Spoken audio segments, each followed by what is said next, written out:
जिन्हें मजाक जिनसे कर रहे थे, मजाक मजाक में 2014 हो गया। तुमने गालियां दी इस देश की उस मेजॉरिटी को जिन्होंने सरकार को बनाया। कई एडिटर देश छोड़ के जाना चाहते थे, बहुत सारे बड़े बड़े दानिश्वर, उन्होंने बड़ी बड़ी कस्में खाई। उनको लगा 2014 का दबाव बनाएंगे, क्योंकि उन सब की दुकानें भी इसीलिए चल रही थी कि सनातन समाज सोया हुआ था। इसलिए जो दिल चाहे गाली दे दो, कैसी भी गाली दे दो। कोई भगवा आतंकवाद कह रहा है, कोई भगवा रेप कह रहा है, इस फ्री फॉर ऑल। लेकिन आपने पहली बार नोटिस लेना शुरू कर दिया। जिसने भगवा आतंकवाद की थ्योरी को जन्म दिया, कमाल, यही तो डर है उन्हें। यह बड़ा आदर्शवादी समाज है। हम आदर्श आज भी बड़े बड़े रखते हैं, हम हर छोटी बात में बड़े आदर्शवादी हो जाते हैं। आदर्श वहीं चलता है जहां आदर्श समाज होता है।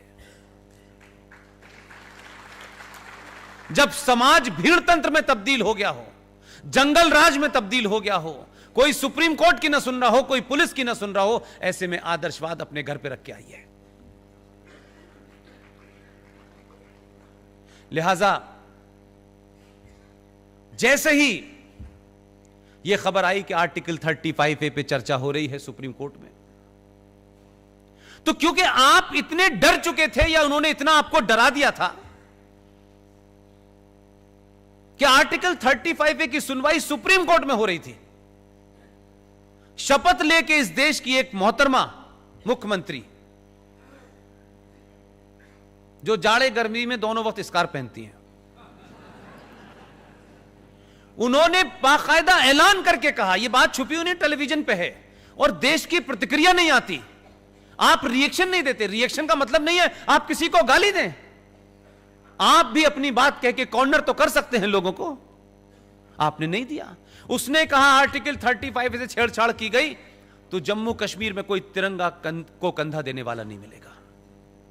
एक मुख्यमंत्री शपथ लेके कहती है, लेकिन इस देश में प्रतिक्रिया नहीं होती, क्योंकि वो एक पैरेलल सत्ता है। उनको कुछ नहीं कहना है। उनको आप कहेंगे तो कम्युनल हो जाएंगे, एंटी मुस्लिम हो जाएंगे, और फिर तरह तरह की बातें शुरू हो जाएंगी। मुझे इस बात का फक्र है कि मेरे साथियों ने, जिसमें से अब एक नहीं है, उस दबाव को बर्दाश्त किया। आर्टिकल 35 को जब सुप्रीम कोर्ट में हमने चैलेंज किया तो शायद हमको भी अंदाजा नहीं था कि इस देश में इतना बवाल हो जाएगा। लेकिन हमने 3-4 साल तक उस लड़ाई को लड़ा। लेकिन इस बीच में उस पार्टी, हमारा जो साथी था, वो अजीबोगरीब हालात में हमारे बीच से चला गया। न हम बहुत पैसे वाले हैं, न हमारा कोई सत्ता से संपर्क है, न हम किसी संगठन के सदस्य हैं, न हमारा कोई आगा है न पीछा है। हम टिपिकल जुनूनी किस्म के आदमी थे। हमको लगा कि साथी हमारा चला गया है, उस पे गम करने का बहुत हमारे पास समय नहीं था। फिर हमने ये तय किया कि क्या इस देश के लोग, अगर उनको ये 35A की सच्चाई बताई जाए, गली गली मोहल्ले मोहल्ले बताई जाए, तो क्या ये उठ के खड़ा होगा। कई सारे सवाल थे, नौकरी को छोड़ना पड़ा और फिर गली गली हम घूमे। लेकिन आज मैं आपके बीच में हूं, पूरी ताकत से जितने भी दबाव थे, उन दबाव में कभी विचलित नहीं हुए हम, और सबको बताया पूरी दुनिया को कि यह आर्टिकल 35A क्या है, कैसे आया, क्या इसके प्रोविजन हैं। इस देश ने कभी आर्टिकल 35A नाम की चिड़िया का नाम नहीं सुना था। जब बताना किया तो लोग हमसे पूछते थे ऐसा है क्या। हमने कहा ये संविधान पढ़ लो यार, ये कोई ऐसी बात नहीं है जो हमें ही पता है और आपको नहीं पता है। आपने कोशिश नहीं की, हमको चढ़ गया इसलिए हम कर रहे हैं। पूरे देश में एक ऐसा जनजागरण हुआ, हर उस आदमी में जिसमें हजारों लोग यहां बैठे होंगे, उन्होंने उन्हीं स्पीचेस को मेरी को दुनिया भर में फैलाया और दबाव बना।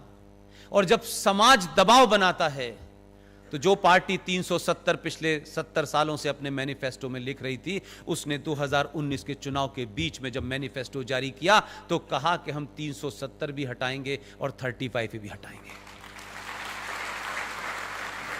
इसलिए मुझे यकीन है, इसलिए मैं आपके पास आया हूं कि मेरी जो बातें हैं अगर आपको तथ्यात्मक लगती हैं, क्रॉस चेक करने के बाद ठीक लगती हैं, तो सच बोलिए। अगर आप आज भी सच नहीं बोले तो फिर यह मौका नहीं आएगा।